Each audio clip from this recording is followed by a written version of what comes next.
Hello everyone, it's Sandstorm here. In this part we're going to be continuing in our Mystery Dungeon adventure and go through the Thunderwave Cave. Whatever its name is. So after that's finished up, you can go outside here and guess who will be sleeping on your front porch? Your partner, Hobo. I mean, seriously, if you need a place to stay, you can stay in this house. You didn't have to give it to me, man. Alright, so now we got the rescue team starter set, which will allow you, in it is going to have a toolbox. The toolbox allows you to have more than one item. You're allowed to hold more than one item. Yeah, that's basically it. There is a limit to how much items you can hold, but it's better than only being able to hold one item. I have to say. So anyway, the Thunderwave Cave. As the name suggests, it's an electric dungeon. So now we get this rescue request from two Magnemites who apparently heard about us through Caterpie. Thanks a lot, Caterpie. Now I have to do work. And I don't like work. Alright. Okay. Yeah, it's a rescue job off. Biz. Yeah. They can't walk out of the dungeon on their own to get out of that magnetic field. I mean, what are we gonna do? All I can do is shoot some mud throw some mud at him, and all Connor can do is breathe fire at him. All that's gonna really do is kill him. Alright. Now, surprisingly, this dungeon didn't take as long as the first dungeon. I can't remember the name of the first dungeon. Why can't I remember the name of it? Well, whatever.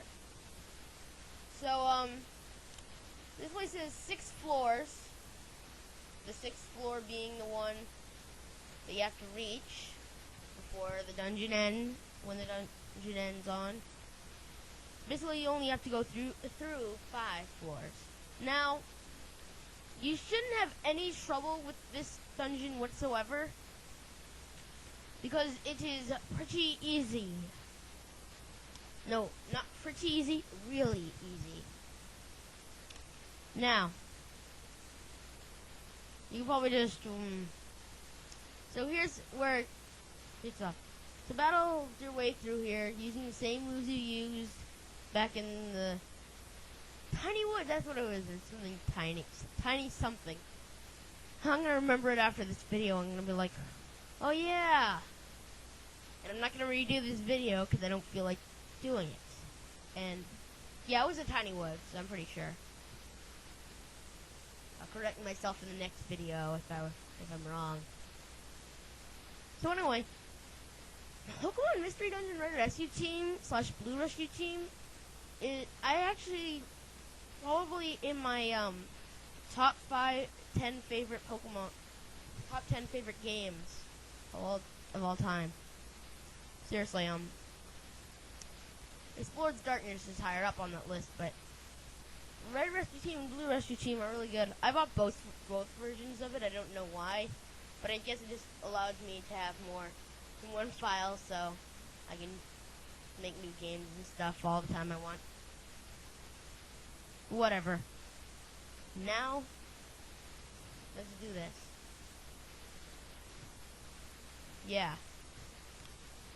After this dungeon, I'm probably the next new dungeon, Mount Steel. I probably won't be going around and exploring everywhere to level up my Pokemon as much, or probably not at all, because of the main fact that it starts getting much harder as you go on in the game, and the only reason you should be going around and exploring in a place is if you went there for training, and not the first time you go there.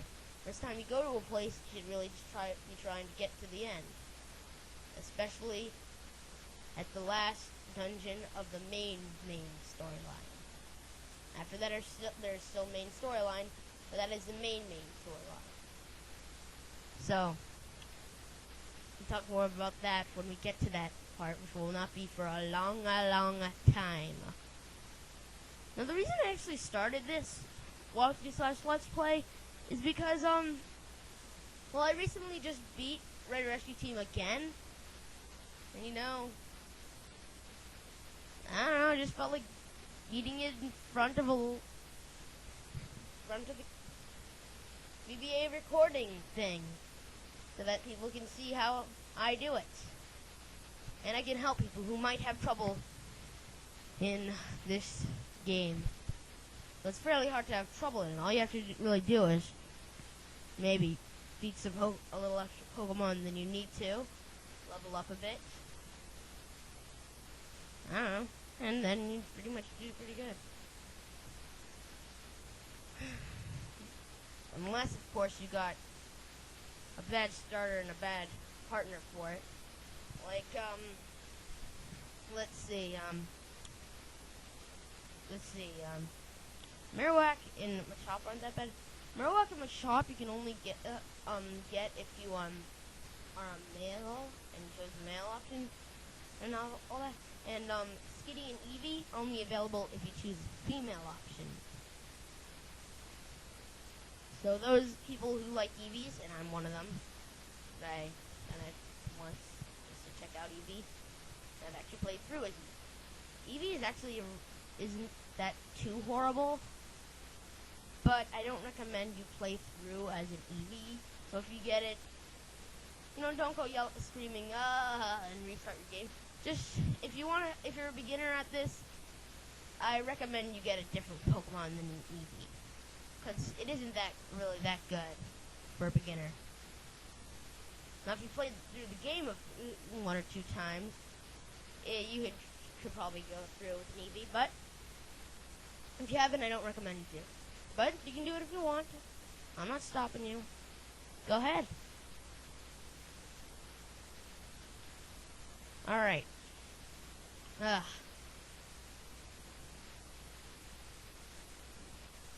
here. Last floor. How much time? 2 minutes left. I said the same thing in the last video. How much time left? 2 minutes. Jeez.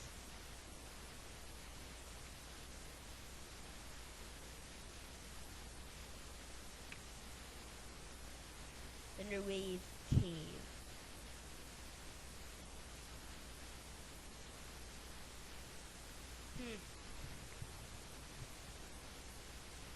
Elekid. I like Elekids. They're really good Pokemon. Well, in the Pokemon Mystery Dungeon game, but outside of the Pokemon Mystery Dungeon game, when they evolve into Electabuzz and then Electivire and Pokemon Diamond, Pearl, and Platinum, they're actually really, really good. And because I really think if you I recommend you use those in your Diamond, Pearl, Platinum game for whatever kind of battling you want. Anyway, we're pretty close to wrapping up. And on the next part, we're just going to be doing some random missions. And the part after that, we'll probably be taking on Mount Steel. I don't know. Possibly. Well, goodbye. And adios.